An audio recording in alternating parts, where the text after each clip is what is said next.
কুমিল্লা আদর্শ সদর উপজেলার ধনুয়াইশ মদিনাতুল উলুম নুরানী হাফিজিয়া মাদ্রাসা ও এতিমখানার উদ্যোগে এবং ব্যাংক এশিয়া পরিবার ও রোমানা রউফ চৌধুরীর সহযোগিতায় গরিব, এতিম, অসহায়, দুস্থ ও মেধাবী শিক্ষার্থীদের মাঝে কম্বল বিতরণ করা হয়েছে। রবিবার সকালে মাদ্রাসা প্রাঙ্গণে আয়োজিত এ কম্বল বিতরণ অনুষ্ঠানে মাদ্রাসার সভাপতি আলহাজ মাওলানা আব্দুল ওয়াদুদ সর্দারের সভাপতিত্বে অতিথিবৃন্দ উপস্থিত থেকে শিক্ষার্থীদের হাতে কম্বল তুলে দেন। অনুষ্ঠানে আরও উপস্থিত ছিলেন অত্র মাদ্রাসার মোহতামিম হাফিজ মাওলানা মুফতি নাজমুল হাসান হাফিজাহুল্লাহ, মাদ্রাসার সেক্রেটারি মোহাম্মদ আব্দুল মোতালেব, মানব কল্যাণ ফাউন্ডেশনের প্রতিষ্ঠাতা ও মাদ্রাসার সদস্য লায়ন মোহাম্মদ জাকারিয়া।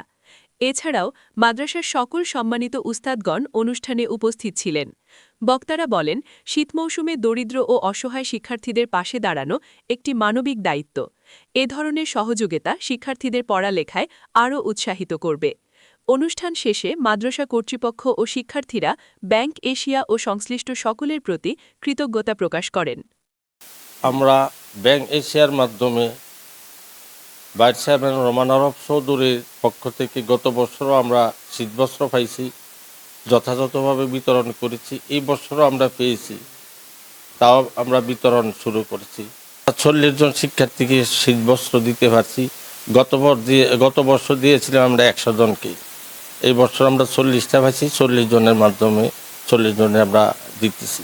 আমরা আশা রাখি যে যিনি যে এই কর্ণধার ব্যাংক এশিয়া কর্ণধার, তিনি আমাদের মাঝে এই অব্যাহত রাখবেন, এটা ধারাবাহিকতা রাখবেন। ইভেন আমাদের এই মাদ্রাসার একটা লক্ষ্য হচ্ছে গিয়ে আমাদের যে গুণগত মান, সেদিক থেকে আমরা আলহামদুলিল্লাহ আমাদের এই বছর বোর্ড পরীক্ষায় সারা বাংলাদেশের মধ্যে মেধা তালিকায় আমরা 3টা পুরস্কার পেয়েছি, 7ম, 8ম এবং 10ম।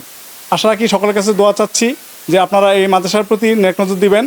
পাশাপাশি ব্যাংক এশিয়ার প্রতি আমরা আহ্বান জানাচ্ছি যে আপনি আমাদের এই উন্নয়নের ধারাকে অব্যাহত রাখতে আপনার শুধু শীতবস্ত্র নয়, আমাদের দিকে যেমন সামনে রমজান আসতেছে, ইভেন আরও যে ইয়াগুলো হচ্ছে সেখানে আপনার সহযোগিতা হাত থাকবে। যিনি এই দানে আমাদের সহযোগিতা করেছেন, আল্লাহ তাআলা এটার উসিলায় ওনার জীবনের সমস্ত মুসিবতগুলো দূর করে দিন। পাশাপাশি ওনার ব্যবসা বাণিজ্য, চাকরি বাকরি ইত্যাদিতে আল্লাহ তাআলা বারাকা দান করুন। আপনারা দেখছেন মেঘনা টিভি, সত্যি সন্ধানে সবসময়। এছাড়া দেশ বিদেশের নিত্য নতুন খবর জানতে মেঘনা টিভির ফেসবুক পেজ facebook+meghna tv.bd তে লাইক দিয়ে আমাদের সাথেই থাকুন।